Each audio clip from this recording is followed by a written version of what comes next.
Hello students, class 6th. As you can see that our chapter that's name is force is going on, and we have a three topic on it. One is force, then is the effect of force, and then type of force. ठीक है, हमने chapter जब start किया आपका, so that time we have completed our force point कि what is force हमने complete कर लिया था. Then effect of force also we have completed. Now last point that is called type of force, वो हमारा चल रहा था. ठीक है, सो हम उसी को आगे कंटिन्यू करेंगे.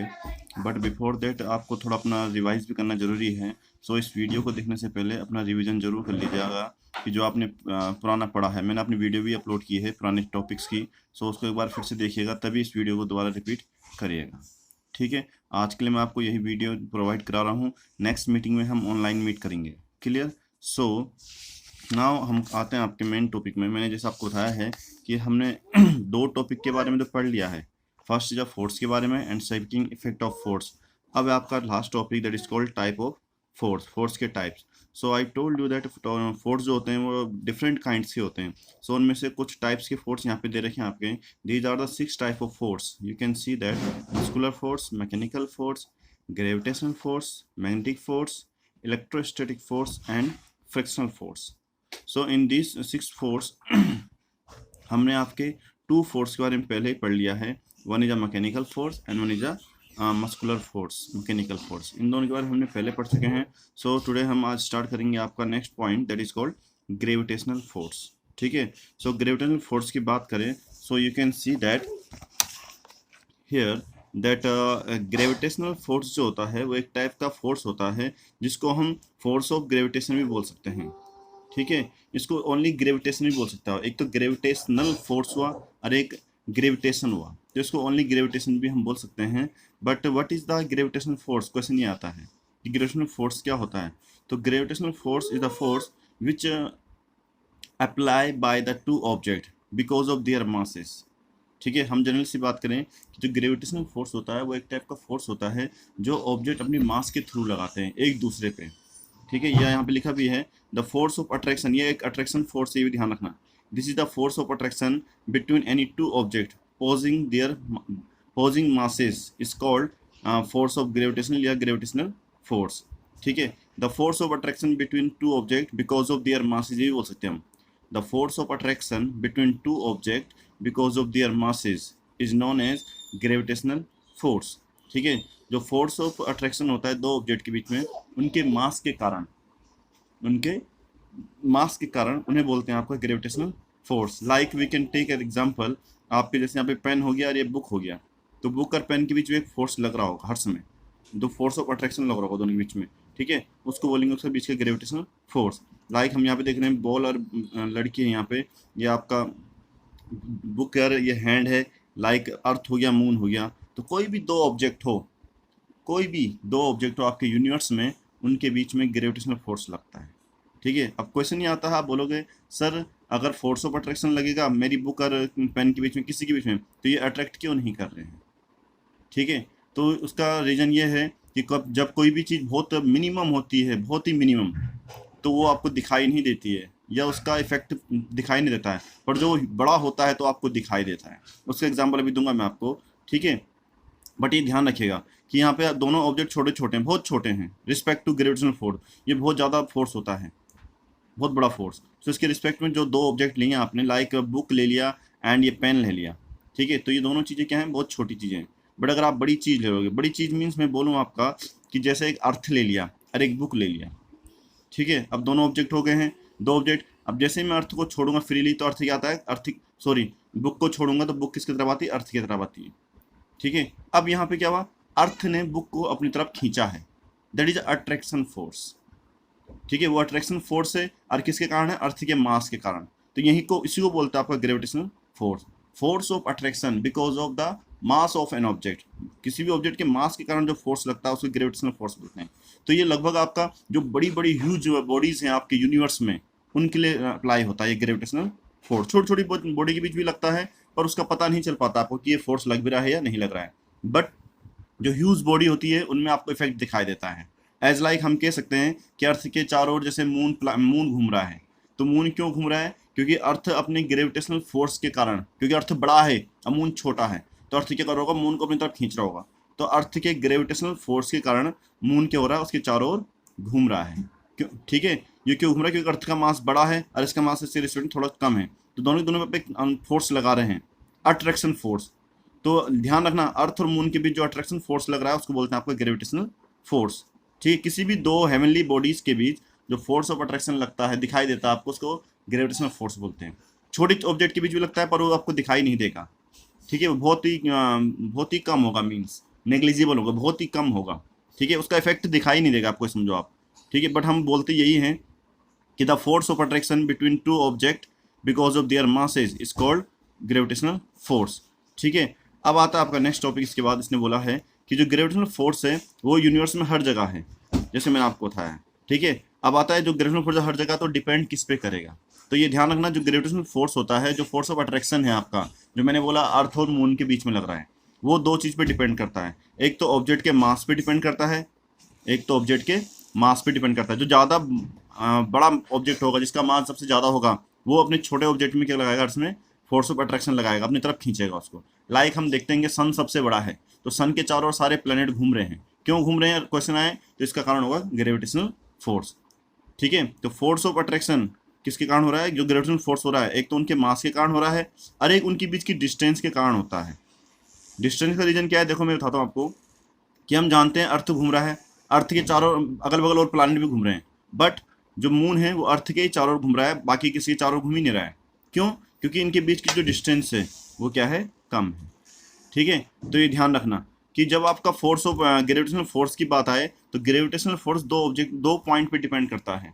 कभी कभी आता है कि ग्रेविटेशनल फोर्स किस किस पे डिपेंड करता है, तो ग्रेविटेशनल फोर्स ऑब्जेक्ट के मास पे डिपेंड करता है, ऑब्जेक्ट के मास पे डिपेंड करता है, और एक ऑब्जेक्ट के बीच की डिस्टेंस पे डिपेंड करता है कि डिस्टेंस कैसी है। ठीक है, इन दोनों पॉइंट पे आपका ग्रेविटेशनल फोर्स डिपेंड करता है। ठीक है, और स्पेशली अर्थ के रिस्पेक्ट में, उसको ग्रेविटेशनल फोर्स ने बोल के हम क्या बोलते हैं, इसको फोर्स ऑफ ग्रेविटी बोलते हैं, या ओनली ग्रेविटी बोलते हैं। ठीक है, अर्थ अगर किसी भी चीज़ को अपनी तरफ खींच रहा है, या अर्थ के रिस्पेक्ट में कोई भी देखें, या बोलूँ मैं कि मून अर्थ की तरफ चारों ओर घूम रहा है, क्यों घूम रहा है? Because of gravity of earth. ठीक है, मैं बोलूँगा कोई भी ऑब्जेक्ट को मैं अर्थ में छोड़ देता हूँ फ्रीली, तो अर्थ की तरफ आता है, क्यों आता है? तो हम बोलेंगे बिकॉज ऑफ ग्रेविटी। ग्रेविटी भी बोल सकते हो आप, और ग्रेविटेशनल फोर्स भी बोल सकते हो आप। ठीक है, ध्यान रखना, बट सिर्फ अर्थ के रिस्पेक्ट में उसको ग्रेविटी बोला जाता है, एक स्पेशल नाम दे दिया मतलब अर्थ के रिस्पेक्ट में, ध्यान रखना। Clear? So these are the examples and this is the introduction of gravitational force. ठीक है, अभी 6th क्लास के लिए है, तो 6th क्लास के इतना काफ़ी है, क्योंकि 9th क्लास में दोबारा से ही पूरा चैप्टर आएगा ग्रेविटेशनल फोर्स का। ठीक है, तो 6th क्लास के आपको यही समझना काफ़ी है कि फर्स्ट ऑफ ग्रेविटेशनल फोर्स होता क्या है। तो मैंने आपको बता दिया, ग्रेविटेशनल फोर्स मीन्स होता है force of attraction between two object because of their masses, उसे बोलते हैं आपका ग्रेविटेशनल फोर्स। ठीक है, और वो डिपेंड करता है एक तो मास पे, और एक डिपेंड करता है ऑब्जेक्ट के बीच की डिस्टेंस पे। ठीक है, एंड आपके एग्जांपल्स मैंने उठाए थे, आपको कोई भी ऑब्जेक्ट दो ले लो, उनके बीच जो फोर्स लग रहा होगा, एक अट्रैक्शन फोर्स जो आपको दिखाई भी नहीं देता है, वो ग्रेविटेशनल फोर्स है। बट अगर आपको बोलेंगे कि कोई एग्जांपल, तो आप ये बोल सकते हो कि जब हम ऑब्जेक्ट को फ्रीली अर्थ में छोड़ते हैं, तो अर्थ की तरफ जब आता है तो एक फोर्स के कारण आता है, उसको बोलते हैं ग्रेविटेशनल फोर्स। क्लियर? अब नेक्स्ट टॉपिक आता है आपका अबाउट योर वेट के बारे में, कि वेट क्या होता है। ठीक है, बिकॉज हम फोर्स ही पढ़ रहे हैं, तो ध्यान रखना, हम फोर्स के अलावा कहीं जाएंगे नहीं, तो वेट भी एक टाइप का क्या होता है, फोर्स होता है। That's the first point, weight एक टाइप का क्या है, फोर्स है। ठीक है, कैसा फोर्स है, यहाँ पे लिखा है the weight of a body on a earth is equal to the force with which it pulls by the earth toward it. Means weight क्या होता है, वेट क्या होता है, बॉडी पे फोर्स लगता है जो अर्थ की तरफ खींचने में। मीन्स अर्थ जिस फोर्स से बॉडी को अपनी तरफ खींच रही है, उस फोर्स को बोलते हैं आपका वेट। ठीक है, अर्थ जिस फोर्स से बॉडी को अपनी तरफ खींच रही है, उसको बोलते हैं, उसका फोर्स बोलते हैं। ठीक है, अब वेट का जो फॉर्मूला होता है, वेट का फॉर्मूला यहाँ पे मैं लिख रहा हूँ आपके लिए, ध्यान रखना। वेट का फॉर्मूला जो होता है वो होता है W equal to force into s. Weight, ये वेट हो गया, ये हो गया आपका, सॉरी, M इंटू,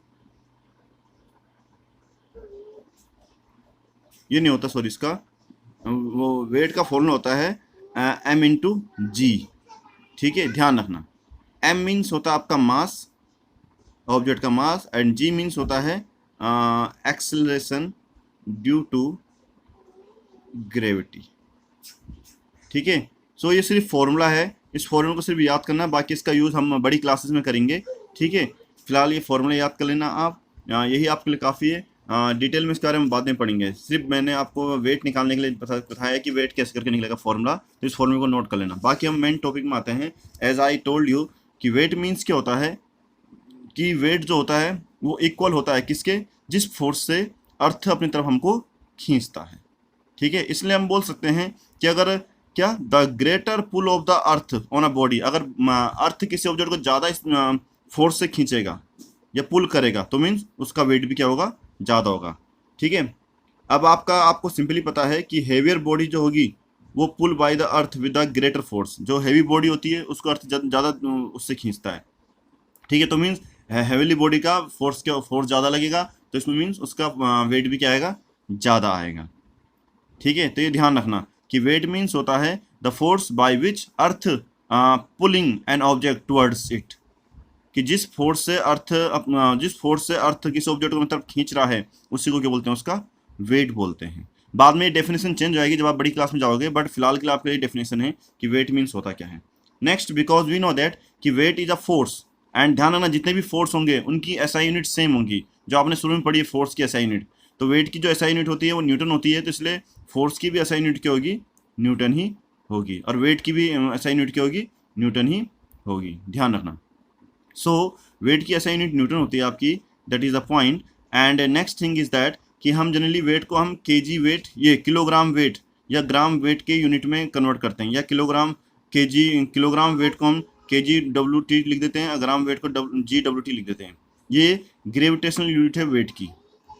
ठीक है, एज लाइक यहाँ पे लिखा है कि माना अर्थ में किसी का वेट आता है 1 किलोग्राम वेट, तो इट्स मीन्स उसका होगा 9.8 यूनिट। ठीक है, 1 kg लिखा होगा, इट्स मीन 9.8। अगर मैं बोलूँगा 2 kg तो 2 को मीन्स 9.8 से मल्टीप्लाई कर दोगे, ध्यान रखना। ठीक है, एज मैंने यहाँ पे बोला आपका कि 1 किलोग्राम WT ये अगर लिखा होगा कहीं पे तो इट्स मीन्स 9.8 न्यूटन होता है। ठीक है, अगर 1 की जगह 5 आ जाएगा यहाँ पे तो मीन्स इसको 5 से मल्टीप्लाई कर दें, वो उसका वेट आ जाएगा न्यूटन में। ये न्यूटन में इसका कन्वर्जन है, ध्यान रखना। ठीक है, ये आपको ध्यान रखना है। क्लियर, तो this is the about wait, कि वेट होता क्या है। सो मैंने आपको बता दिया है वेट क्या होता है, कि फोर्स ऑफ अट्रैक्शन होता है, ये भी बोल सकते हैं weight is a force of attraction of the earth towards it, कि वेट क्या होता है, एक फोर्स ऑफ अट्रैक्शन होता है अर्थ के लिए, अर्थ का अपनी तरफ खींचने के लिए।